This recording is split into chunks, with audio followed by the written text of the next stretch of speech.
Hello everyone, Jules here. Today I'd like to show you quite an interesting and different tarot deck that was published a few months ago at the end of last year, 2021, by Schiffer Publishing, Red Feather imprint.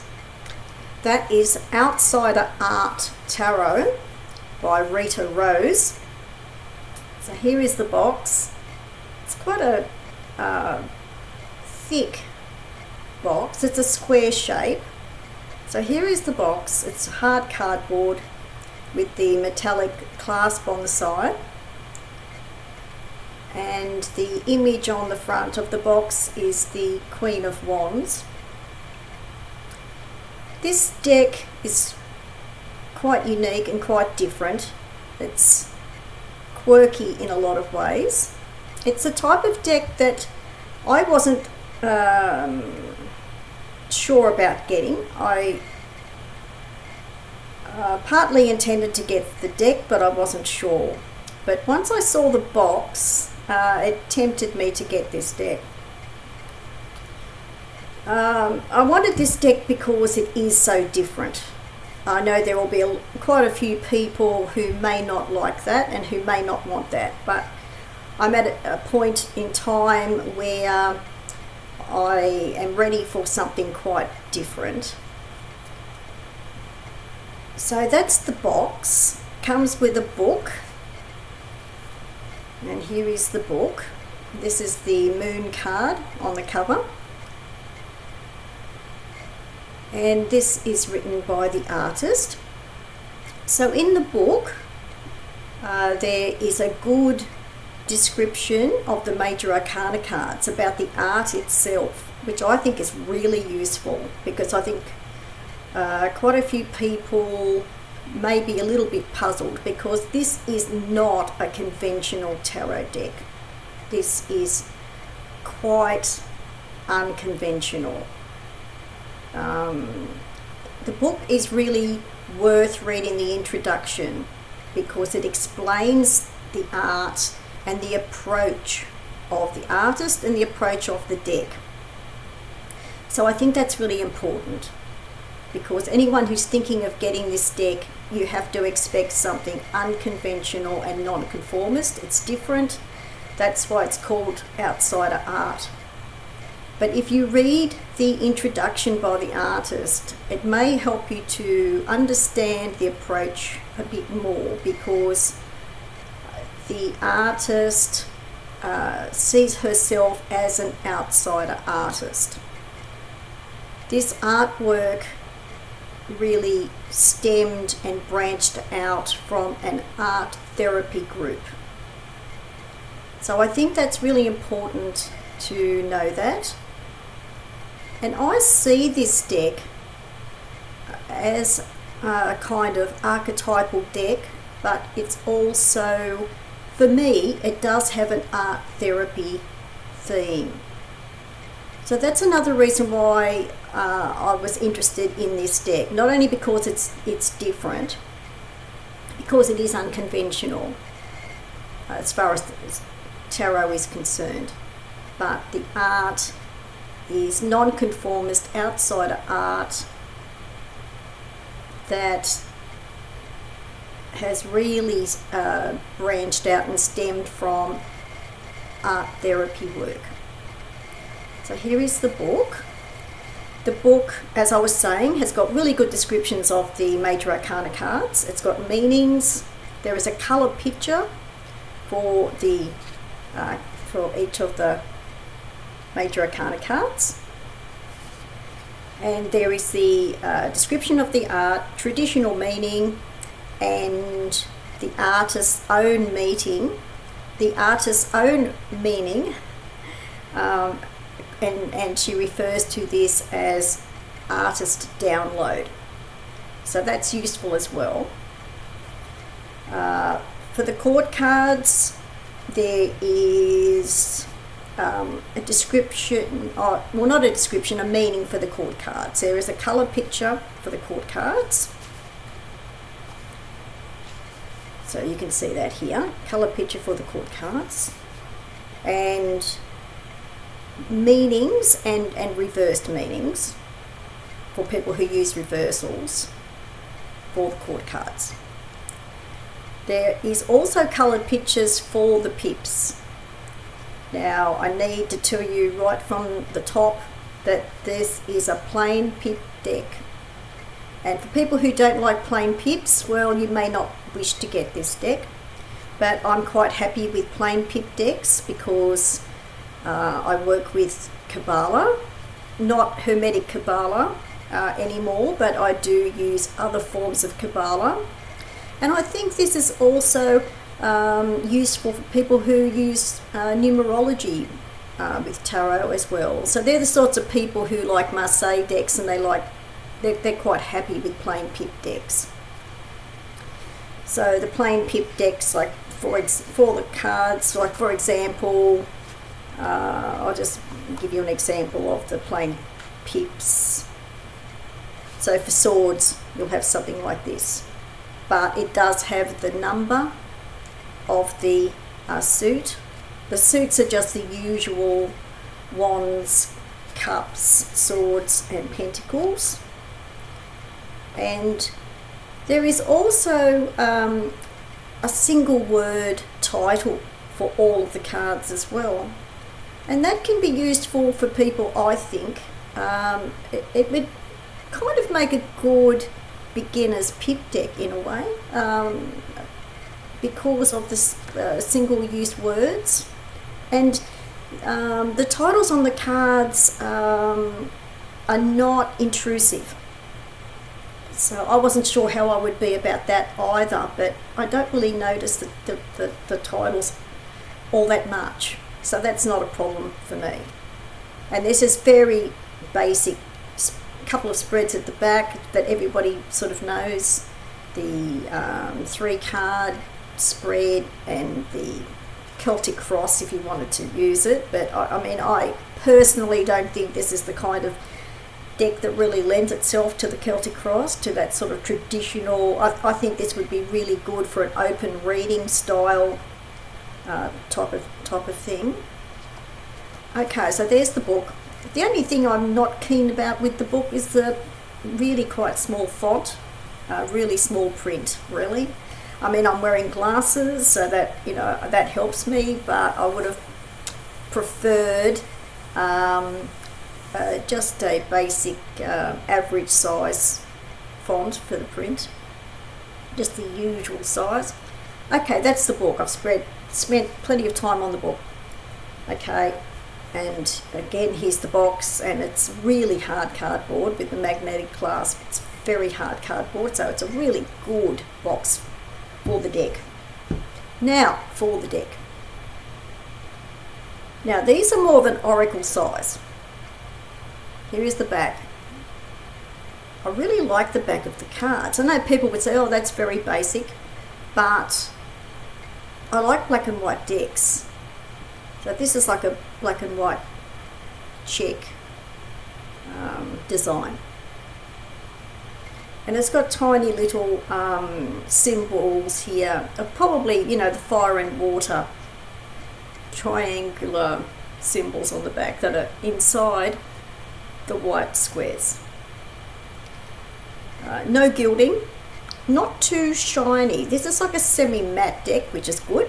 It's not too glossy. The cardstock is good. It's going to hold up really well. Now for the cards. Okay, so you'll be able to tell right from the top, here is the artwork, and it's different. Some of the major arcana cards have been renamed, but nothing too difficult to follow. Here is the quest dash fool. So here's the quest card.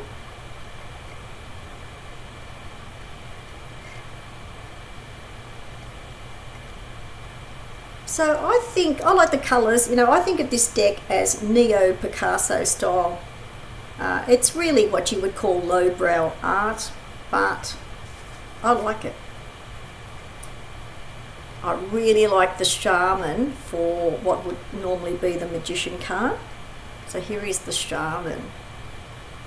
This is probably one of my favourite images of the Major Arcana. So I like this. Shaman.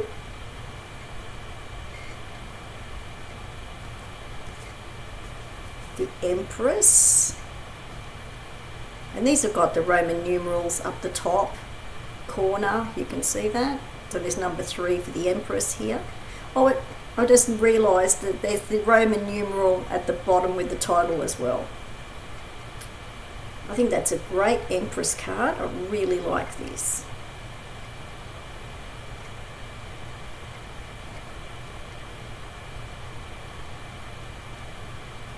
I see this as quite an archetypal deck. I don't really see this as a divination deck. I mean, you could certainly use it for divination, but for me, it's not. For me, it's an archetypal deck. It's an art therapy sort of deck for me as well. Now, this is really different.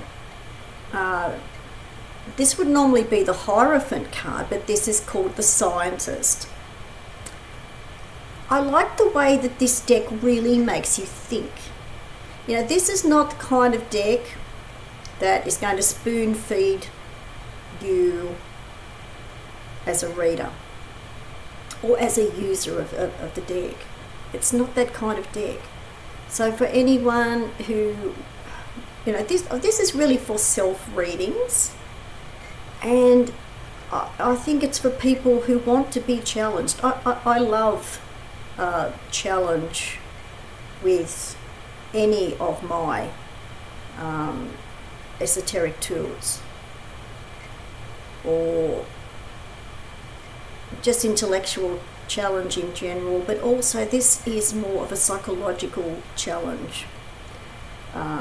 It's not a challenging deck, but because the approach is different, I think this would even make a really good shadow work deck for some people.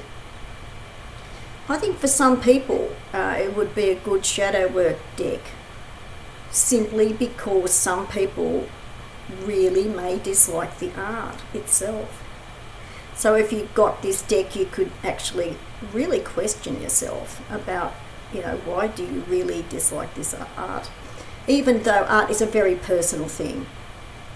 I know that. But I think some people who have got a really strong aversion to this type of art, maybe it would make a good shadow deck for that reason. Anyway, here is the Scientist. I really like this for the what would be the Hierophant card.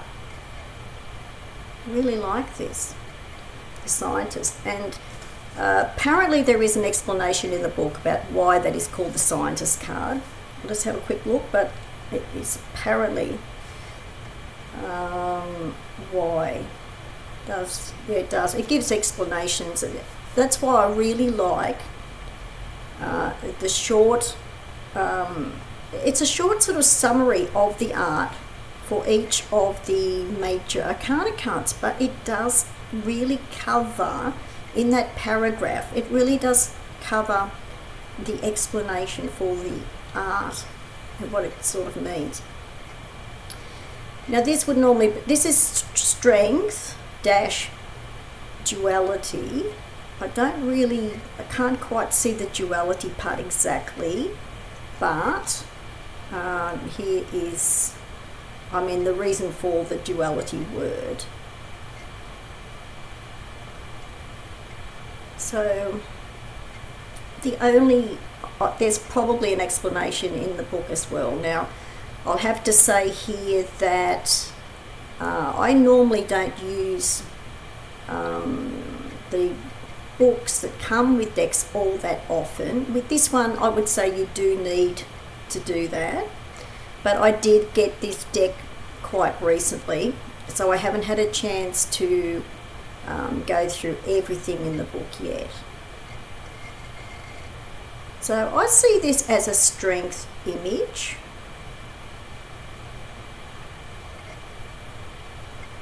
So anyway, here is the strength card. To me, that's got a bit of an Egyptian feel, even though there's a yin-yang symbol at the top. So, and the yin-yang symbol is connected with duality, even though it actually means polarity. The Hermit. Really like the Hermit card.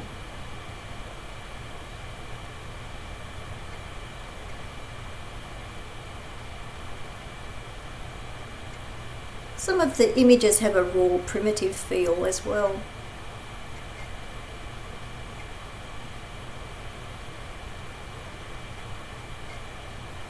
Like that, the Hermit card. The Hanged Woman. And I like the choice of colour in this too. The colours are quite vibrant.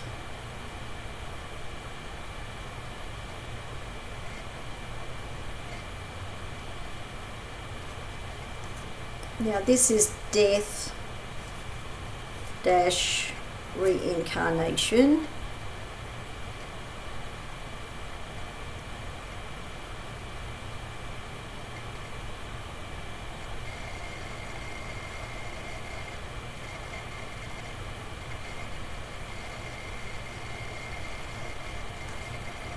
I like this for the Devil card.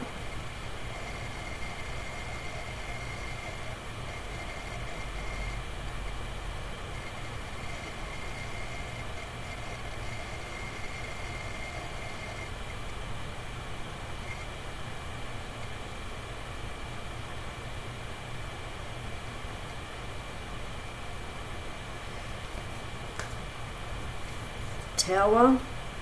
This card, I think, is most like a Tower card for the tarot deck that you would normally see.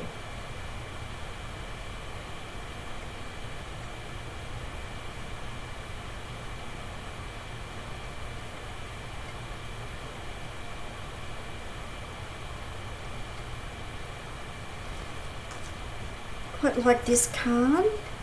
Is the Star. So it has a crow type of creature.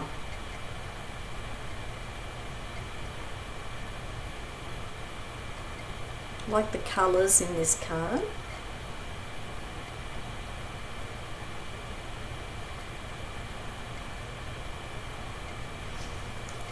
The Moon. This is the card for the picture on the book.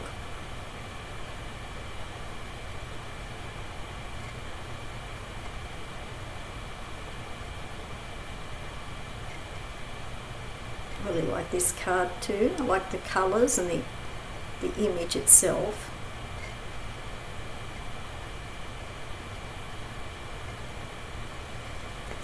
And the World card.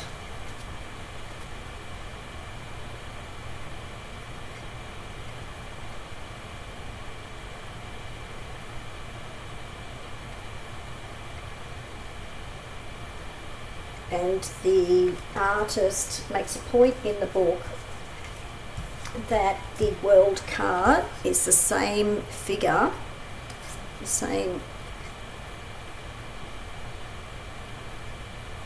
woman or female that's in the Fool, the Quest card. It's the same person.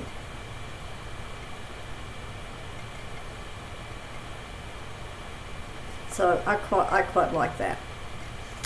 Quite like the idea of bringing that around full circle. Now, for the minor arcana, the pips and the court. Now, for the pips, here is the Ace of Wands. It does have a few words, a couple of words here.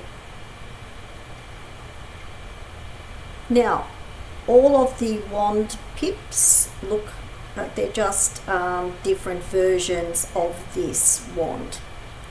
So there'll be different numbers, for the, you'll get 2 of wands, 3 of wands, whatever. There'll be 2 wands, 3 wands, whatever. And it's just numbered here. at the bottom of the card. And as I was saying, that is just no problem at all for me. I don't need stylized. I'm quite happy with plain, absolutely plain pips. I'm fine about that. So that's not a problem for me. And here is the Queen of Wands. This is the image that's on the box. And these have the usual element associations with the suits. So this is a fire suit.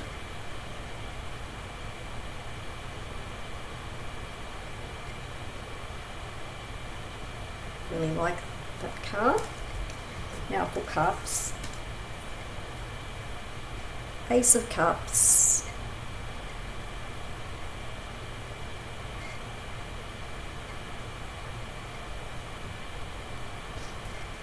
And the Knight of Cups. So you have the blue background for the cups, for the water. That's the Knight of Cups. So with the courts you have King, Queen, Knight and Princess.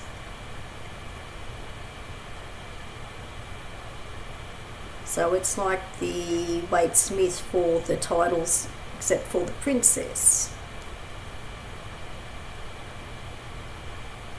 It's the Knight of Cups.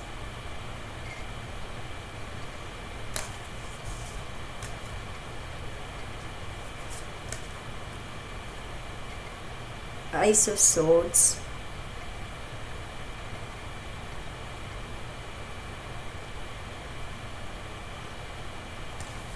And Queen of Swords. So this is the air suit.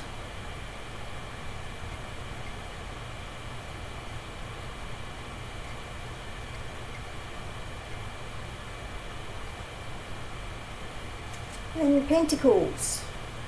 Here is the Ace of Pentacles for the Earth suit. I think the interesting thing about this is that the black background is chosen for the Swords suit, for the air, and purple for Pentacles, but it is an unconventional deck. Ace of Pentacles and the Princess of Pentacles.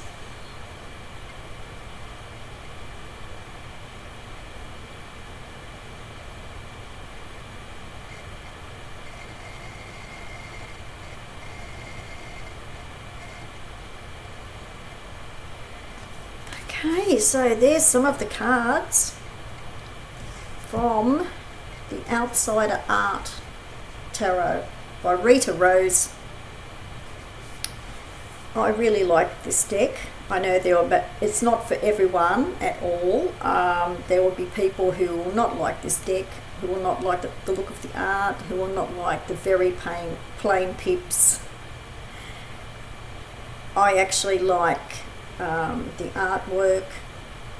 I like the very original approach. I like the non-conformist approach for this deck. That is what this deck is about. It's non-conformist, it's unconventional. That's why it's outsider art.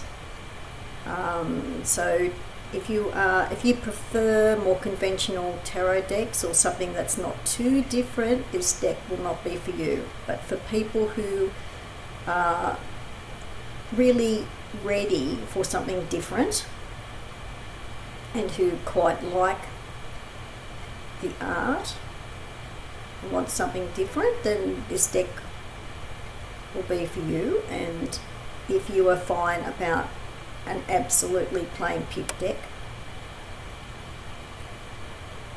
So I'll put some details below the video. Thank you for watching. Bye for now.